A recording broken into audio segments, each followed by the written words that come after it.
Electric field and பொட்டன்ஷியல்ன்றது பார்த்திங்கன்னா ரொம்பவே ஒரு சிம்பிளான கான்செப்ட் தான். என்ன அப்படின்றது பார்த்திங்க அப்படின்னா ஒன்றும் இல்லை, நான் ஒரு பாயிண்ட் சார்ஜ் கன்சிடர் பண்ணிக்க போகிறேன். நான் ஒரு சார்ஜ் ப்ளஸ் க்யூன்னு சொல்லக்கூடிய ஒரு சோர்ஸ் சார்ஜ் கன்சிடர் பண்ணிக்க போகிறேன்.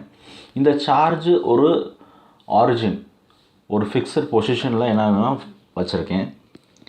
அண்டு அது நியர்பை இருக்கக்கூடிய ஒரு இன்னொரு பாசிட்டிவ் சார்ஜை நான் மூவ் பண்ணுறேன் அப்படின்னா, நம்ம இந்த கான்செப்ட் நம்ம ஏற்கனவே பார்த்துருப்போம்.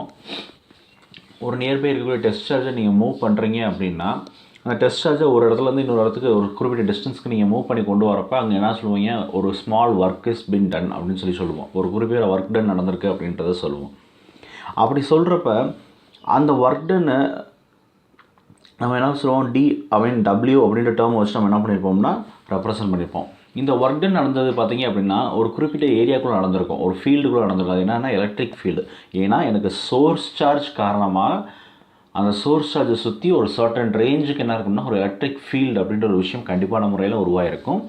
அந்த எலக்ட்ரிக் ஃபீல்டு தான் எனக்கு என்ன இருக்கும், நான் கன்சிடர் பண்ணிக்கக்கூடிய பாசிட்டிவ் சார்ஜ், யூனிட் பாசிட்டிவ் சார்ஜை என்ன பண்ணியிருப்பேன், மூவ் பண்ணியிருப்பேன் ஒரு குறிப்பிட்ட டிஸ்டன்ஸ். நம்ம இது வரைக்கும் பார்த்தீங்கன்னா டிஸ்டன்ஸ் ஆர்னு வச்சுருப்பீங்க. இங்கே பார்த்தீங்க அப்படின்னா நம்ம டிஸ்டன்ஸை வந்து dxன்னு சொல்லி நம்ம என்ன பண்ணியிருக்கோம், ரெப்ரசன்ட் பண்ணியிருக்கோம். சரியா?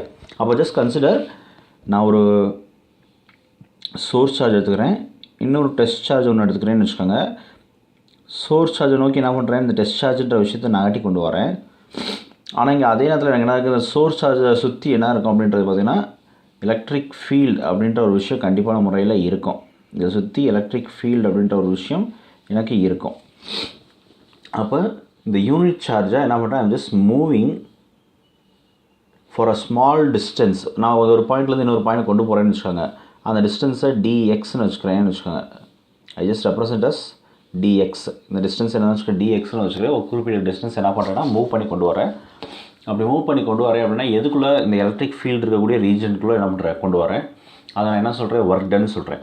அப்போ எலக்ட்ரிக் ஃபீல்டுக்கும் ஒர்க் டனுக்கும் உண்டான ரிலேஷன்ஷிப்பை கொடுக்குறப்ப I just give this equation. என்ன அப்படின்றது பார்த்தீங்கன்னா dw is equal to minus of E into dx. So இங்கே ஈன்றது எதை ரெப்ரசன்ட் பண்ணுறதுன்னா எலக்ட்ரிக் ஃபீல்டு ரெப்ரசன்ட் பண்ணக்கூடிய ஒரு விஷயமா இருக்குது. அண்ட் dxன்றது பார்த்தீங்க அப்படின்னா it mentions about the distance where the unit charge has been moved. சரியா?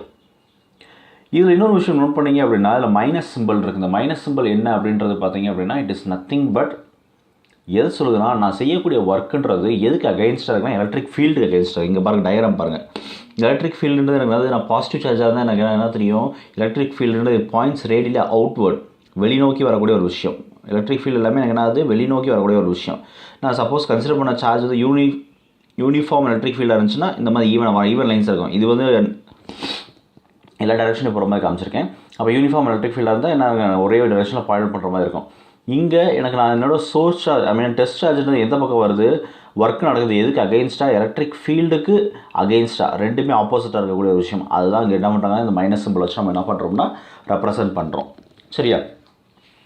அண்ட் அடுத்த விஷயம் பார்த்தீங்க அப்படின்னா இந்த ஒர்க் டன்ன்றது எனக்கு எதுக்கு ஈக்குவலாக இருக்கும் அப்படின்றது பார்த்தீங்கன்னா பொட்டன்ஷியல், எலக்ட்ரிக் பொட்டன்ஷியலுக்கு டிஃப்ரென்ஸ் இன் எலக்ட்ரிக் பொட்டன்ஷியல் என்னன்னா ஈக்குவலாக இருக்கக்கூடிய ஒரு விஷயம். அதாவது V எலக்ட்ரிக் பொட்டன்ஷியல் ஒரு எலக்ட்ரிக் பொட்டன்ஷியல் டிஃப்ரென்ஸ் இதுக்கு ஈக்குவலாக இருக்கக்கூடிய ஒரு விஷயமாக தான் இருக்கும் அப்படின்றத இங்கே ரெப்ரசன்ட் பண்ணியிருக்கோம். So where just we give the relationship. அது எப்படி கொண்டு வரோம்னா ஒரு ஈக்குவேஷன் கொண்டு வரோம். என்னன்னா dw is equal to dv, ரெண்டுமே ஒன்று ஒன்று ஈக்குவல் அப்படின்றனால எனக்கு ஆல்ரெடி dwன்னு சொல்லக்கூடிய ஒர்க் டன் எனக்கு தெரியும், கண்டுபிடிச்சிருக்கேன், ரெண்டையும் ரிலேட் பண்ணுறேன். ரிலேட் பண்ணுறப்ப இந்த ரிலேஷன்ஷிப்பை என்ன கொண்டு வரேன் அப்படின்னு பார்த்தீங்கன்னா electric field is equal to minus of dv/dx சொல்லி கொடுத்துட்றோம்.